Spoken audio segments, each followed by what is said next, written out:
السلام عليكم. حنحكي في هذا الفيديو على une fracture très simple ou bien vidéo simple, fracture de l'olécrane.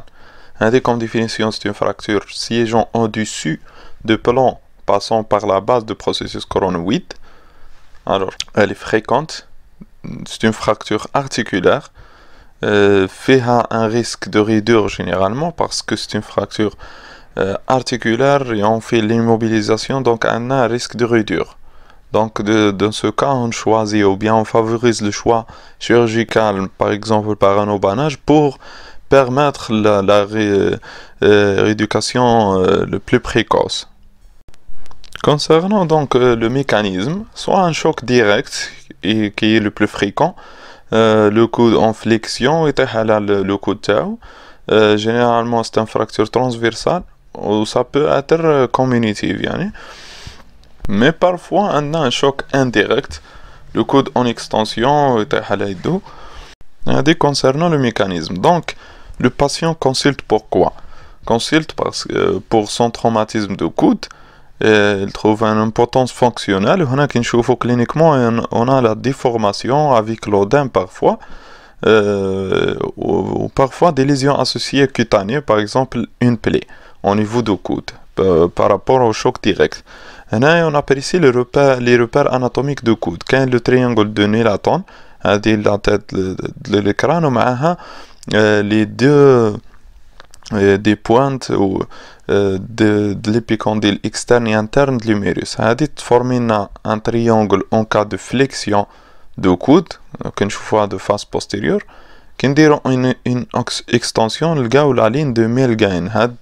Les trois repères, les deux épicondyles externes internes à l'humérus, le point médian de l'olécrane, formé dans la ligne de Milgain.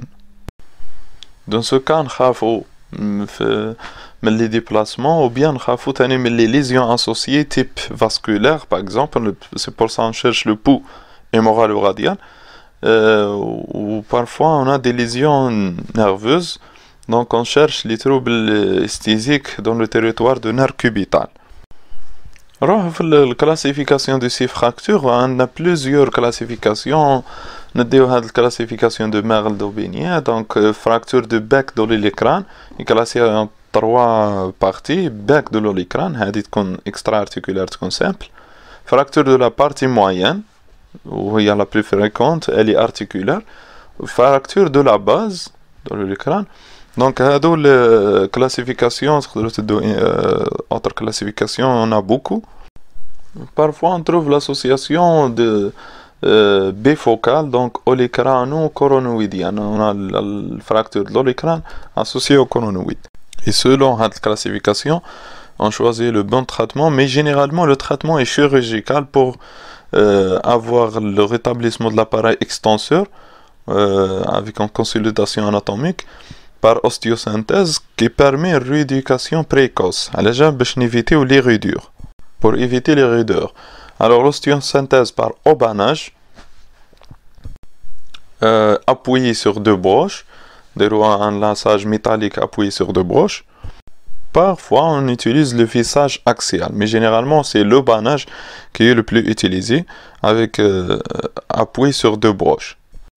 Dans d'autres cas, ou d'autres fractures, par exemple comminution importante, etc., on peut utiliser une plaque postérieure pour fixer tous les fragments.